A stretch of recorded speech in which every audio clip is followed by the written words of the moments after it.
Hello everyone and welcome to my channel, and just like the title below says, this is my review of the third episode of ABC's TV show Still Star-Crossed.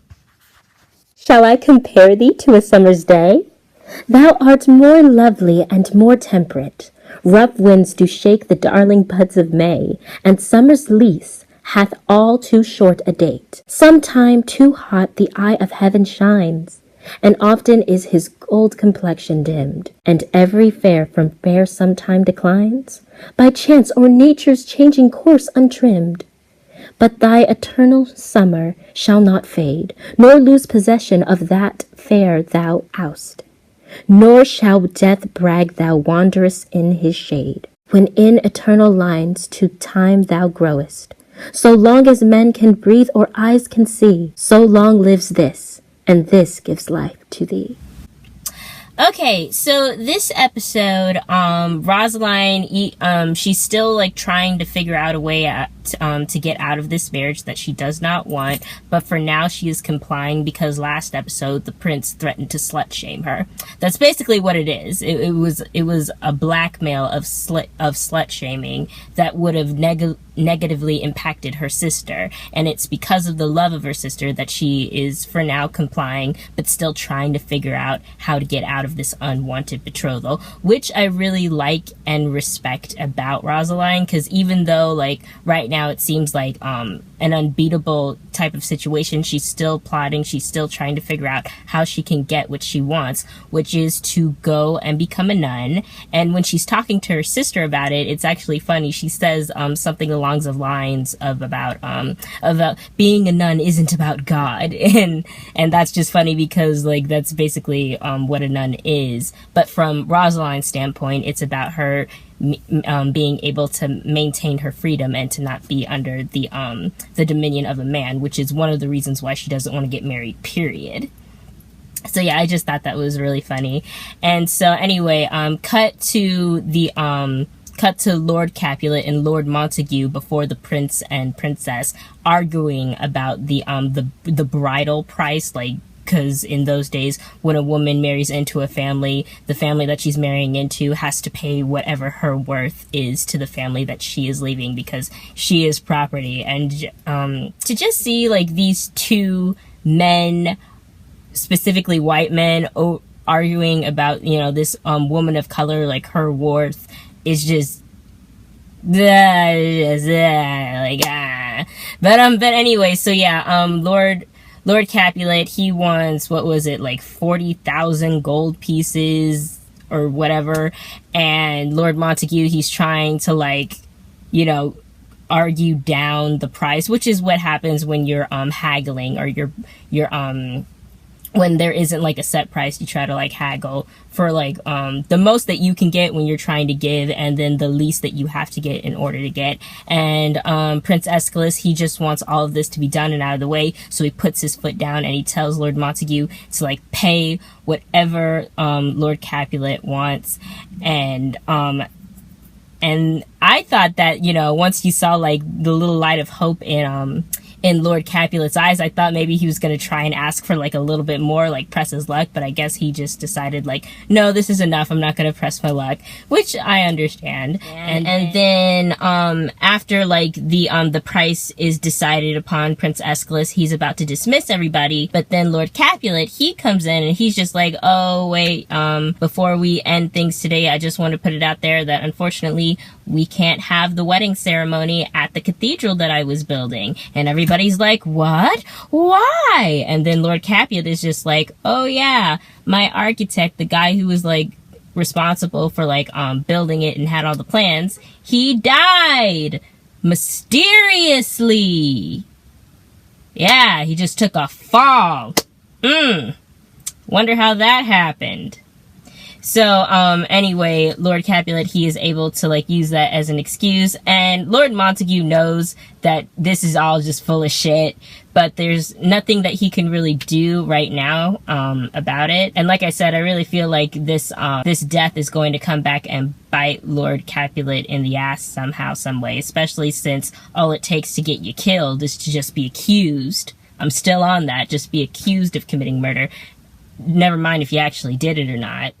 So anyway, in an attempt to like put on a show for all of Verona, Lord Montague, pretending to be his nephew Benvolio, sends like a poem / invitation on a date for Rosaline. And what I really liked about this invitation was how I compare thee to a summer's days.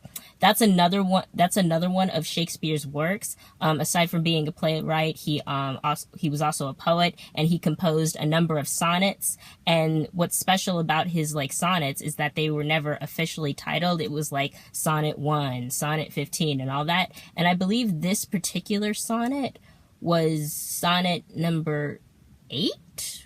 I want to say it was the 8th sonnet. I'm not familiar with like all of his sonnets, but I think it was his 8th sonnet, how I compare thee to a summer's day. Again, I'm not an expert, just a fan. And so Rosaline, she's hesitant, but in the end she goes through with it.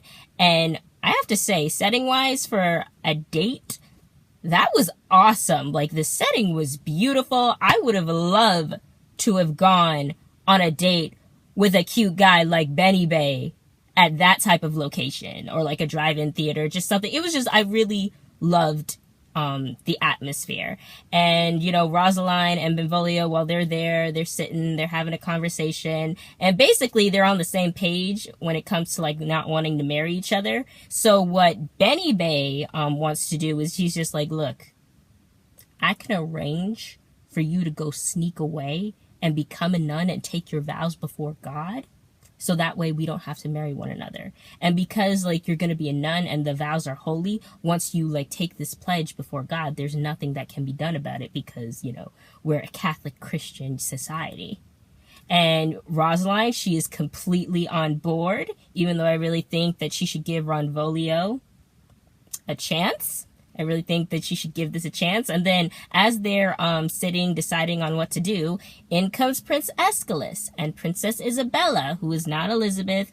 I know her name, but for some reason my mouth in the past would always say Elizabeth, but no, Prince Aeschylus, his sister's name is Isabella. They come in with their little entourage, and among them is the ambassador for Venice, and they really need to like put up a show for this guy, because he's the one that's going to like help spread word to all of the other like major cities that Verona is coming together and they're stronger than ever. So chances of you taking advantage of a civil war, you know, not going to happen. So anyway, they're just pretending to be all lovey-dovey for everybody. And then when they, you know, Princess Isabella, she's just like, okay, let's leave the lovebirds alone and let's all go talk and have like a little conversation. And then Prince Aeschylus, just being like a chauvinistic man in this type of scenario, he's just like, no. There'll be enough time for womanly gossip. The big boys need to go and sit and have a real talk. Don't you worry your pretty little head, my pretty little princess sister. And that just was very off-putting to me as well. And based on like how I've seen Princess Isabella like carry herself and interact with other people, while Prince Aeschylus was away because, you know, their father sent him away, and it was just Isabella and her father, I really feel as if her father, while he was in charge, he did like allow her to come in onto important meetings, and he would like tell her like any like important decisions that he was about to make, just like kind of like, you know, since my true heir isn't, you know, here at the moment, you're gonna like be my heir in practice, like that type of thing. And I just, again, that's based on my own personal deduction, based on how I've seen Isabella act. And you can just see the jealousy and resentment just oozing out of her, as with a lot of women who were interested in power and had the ability, but because of their gender, they weren't able to like fully immerse themselves unless they were like really lucky, or like that's just how it played out. Like in Queen Elizabeth's case, there was like nobody else. And, you know, Lord Montague, he sees this, and you can just see like, you know, the gears turning in his head, and he's basically like Peter Baelish. He's just like trying to like take advantage of people's weaknesses and like manipulate them and whatnot. And at first, like Princess Isabella, she's not, you know, she sees right through the bullshit and she's not going to play game, but then he like comes at her another way in terms of like the cathedral, he's just like, well, hey, why don't you, take on the responsibility of like finishing the Capulet Cathedral? And, it can be a representation of your power and like a monument to the power of women. And, through that, Isabel's game. So that's what ends up happening. And, going on a little bit more into the episode, we see that, the Count Paris, he's still secretly under the care of Lady Capulet, and Olivia, Rosaline's sister, she's like helping him, and they're just, you can see the chemistry starting to go there, like they're starting to like each other. And he admits that, even though he wanted to marry Juliet, that was more like at his father's behest. He wasn't really interested in her. Like I said in the first episode, he thought that she was pretty, but it was more for her status and her title rather than for her. And, I really hope that they become a thing. I know on Twitter somebody called it like Count Olivia as like their ship name. I think it's cute. Just like I think Ronvolio is cute, and I think Rescalis is cute. Like that's just a thing. And I really do hope that, Olivia does get, her special someone, and that may be in Count Paris. But anyway, so it's night, and Rosaline, she manages to like find Juliet's secret key to her room that allows her to unlock it, and Rosaline, she's getting ready to go, and you think that she's really gonna do it, but then cut to her uncle, Lord Capulet, like in his office figuring out like how he's gonna like pay all these bills because he's in debt, like he's Lannister broke.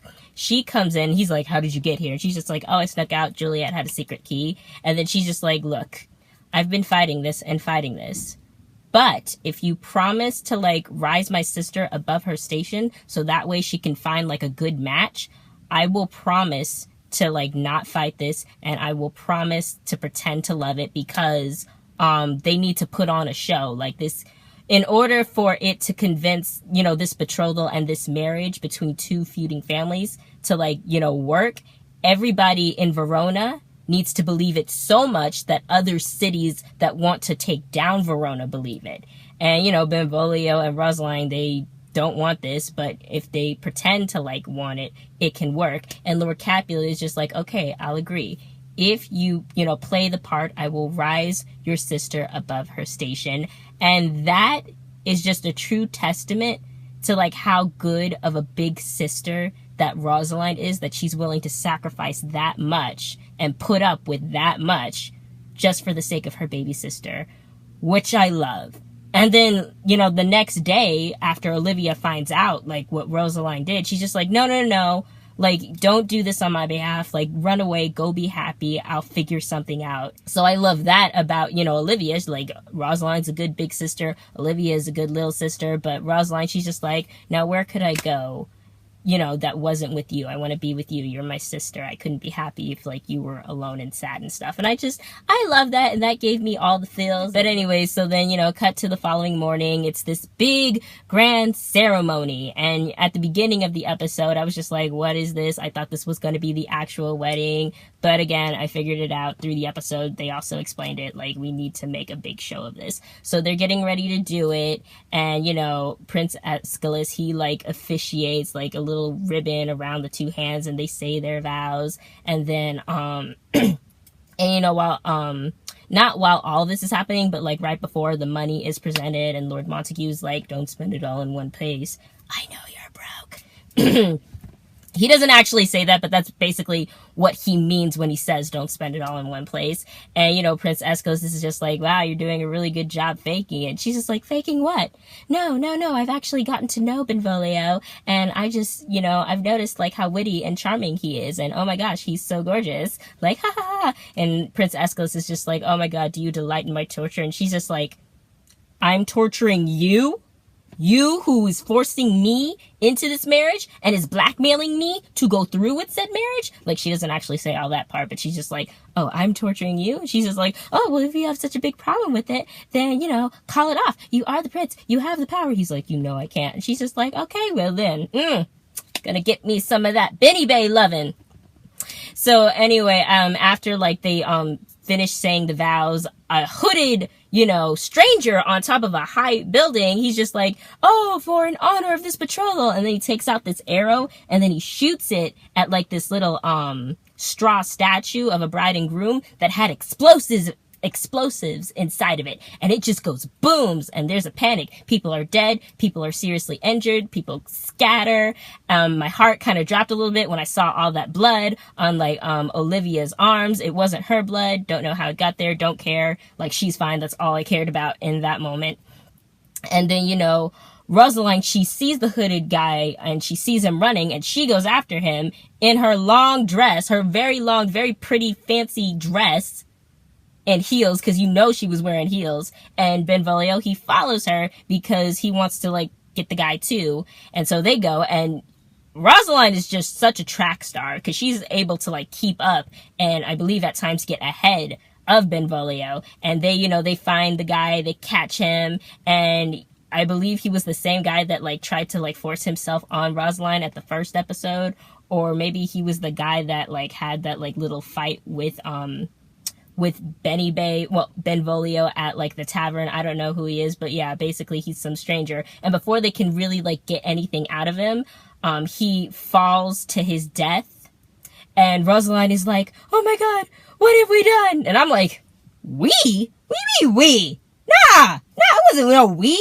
You didn't push him. Benvolio didn't push him. That was all on him. He should have had no business, first of all, starting up all that ruckus. And, he killed all those people, so he got what he deserved. Like, none of this we. Stop that right now, Rosaline. So anyway, that happened. And then, after he's dead, they run away, and they're, like, trying to figure out what's going on, what's happening. And then they deduced that there's a common enemy. And, Rosaline and Benvolio are like, hey, if we figure out who this common enemy is, why they're doing this, then the Montagues and the Capulets will have, a common enemy, and there will be no need for this betrothal. And they're very happy about this. They're very excited. And I really just like them working together in this aspect. I do kind of hope that, Benvolio does become a thing, because the relationship, in my opinion, mirrors that of 90s anime Sailor Moon with, Serena Usagi and Darien, Momoru. Like, at first in the anime they were antagonistic towards one another, but they eventually like fell in love. So I'm kind of hoping for that for Benvolio. But anyway, so while this epic chase scene is happening, the ambassador to Venice, like, he's injured, and Isabella is by his side. She's trying to help, and Prince Aeschylus is like, you get my sister and you get her out of here. And the guard is like, well, wait a minute, Princess Isabella wants to stay. And then Prince Aeschylus is like, who's the one in charge? Who the one in charge? I'm the one in charge. You get my sister out, drag her out if you have to. And then that's what they do.